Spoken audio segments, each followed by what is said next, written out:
దేవుని ఘనమైన నామమునకు మహిమ ఘనత ప్రభావములు కలుగునుగాక. వీక్షిస్తున్న మీ అందరికీ కూడా ప్రభువైన యేసుక్రీస్తు నామములో నా యొక్క ప్రత్యేకమైన వందనాలు తెలియజేస్తున్నాను. ఈరోజు మన దేవుని వాగ్దానం మత్తయి సువార్త 6వ అధ్యాయము 16వ వచనం. మీరు ఉపవాసము చేయనప్పుడు వేశ్యాధరుల వలె ఉండకుడి. ప్రియ దేవుని సంగమా, ఉపవాసం అనేది ప్రభు సింహాసనాన్ని కదిలించే ఒక ఆయుధం. ప్రభు మౌనంగా ఉన్న స్థితిని కదిలించే ఒక ఆయుధం. ప్రభు ఇక నాకు అవసరం లేదు అని మన తట్టు చూడకుండా ఆయన ముఖాన్ని మరుగు చేసుకున్నప్పుడు ఆయన హృదయాన్ని కదిలించే అనుభవమే ఉపవాసం. అందులో అంత శక్తి ఉంది. చాలాసార్లు మనం మన అవసరతల కొరకు ఏవేవో ఉపవాసాలు చేస్తుంటాం, ప్రయోజనం ఉండదు. ప్రభు హృదయాన్ని కదిలించగలిగిన ఉపవాసం చేయగలిగితే, ప్రభు మన తట్టు తిరగగలిగే ఉపవాసం చేయగలిగితే, నా దేవుడు అన్యాయస్తుడు కాదు. చూడండి, దేవుడు ఎవరినైనా దాటిపోతాడు, కానీ నువ్వు ఉపవాసముతో ఒక్క కన్నీటి చుక్క కారిస్తే దాన్ని దాటిపోయే దేవుడు కాదు ఆయన. ఆయన మన కన్నీటి విషయంలో ఆయన చాలా బలహీనుడు. దుఃఖపడితే చూసేవాడు కాదు, ఒంటరిగా ఉంటే చూసేవాడు కాదు. ఎక్కడో ఎడారిలో ఏడుస్తున్న హాగర్ దగ్గరికి పరిగెత్తుకుంటూ వెళ్ళాడు దేవుడు. ఒక గుడ్డివాడు కేకలేసి కన్నీరు కారుస్తుంటే పరిగెత్తుకుని వెళ్ళాడు దేవుడు.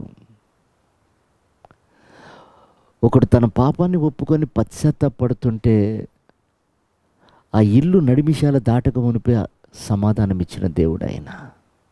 ప్రియ దేవుని బిడ్డలారా, ఉపవాసములున్న శక్తి అది. కనుక ఆ ఉపవాసం వేశ్యాదారుల వల్ల చేయొద్దు. 10 మందికి తెలిసేటట్లుగా, ఏదో నీ అక్కర్లో అవసరతల కొరకు కాదు, ప్రభు హృదయాన్ని స్పందింపగలిగేలా ఉండాలి. ప్రభు నా తట్టు ఎందుకు చూడడు అని ఒక కసితో ఉపవాసం చేయాలి. ప్రభు నాతో ఎందుకు రాడు, నా పట్ల కార్యం ఎందుకు చేయడు అని ఒక కసితో ప్రార్థన చేయాలి. నేను ప్రార్థన చేస్తే ఎందుకు ఆత్మలు రక్షించబడవు, ఆత్మలు ఎందుకు రావట్లేదు అని ఒక కసితో ప్రార్థన చేయాలి. ప్రభువుకు ఇష్టమైన ప్రార్థన నువ్వు ఉపవాసంతో చేయగలిగితే ప్రభు కార్యం చేస్తాడు. ప్రియ దేవుని బిడ్డలారా, చూడండి, ఒక రోజున యోనా చేప కడుపులో ప్రార్థన చేస్తున్నాడు. 3 రోజులు ఉపవాసం ఉండే. ప్రభు, నా ఆలోచనలు చెడ్డవి, నీకు వ్యతిరేకంగా ప్రవర్తించాను, నా సుఖాన్ని కోరుకున్నాను, నా ఇష్టాన్ని నెరవేర్చుకున్నాను, ప్రయోజనం లేదయ్యా, నీ చిత్తం చేయటానికి ఒక్కసారి నన్ను జ్ఞాపకం చేసుకో అన్నాడు. ఆ ఒక్క మాట నినివే పట్టణాన్ని కాపాడింది. ప్రభు తన తట్టు తిరగటమే కాదు, తనతో వచ్చి అక్కడ గొప్ప జయం ఇచ్చాడు. ప్రియమైన దేవుని బిడ్డలారా, ఒక వ్యక్తి పశ్చాత్తాపడుతున్నాడు.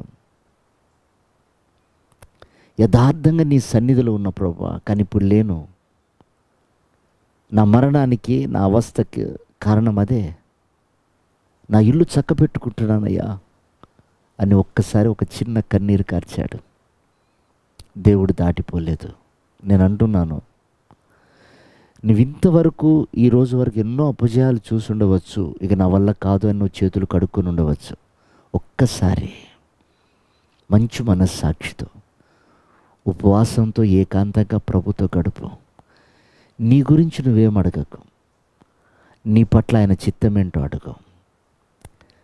నన్నేం చేయమంటూ ప్రభునికి ఆయన కాళ్ళు పట్టుకో.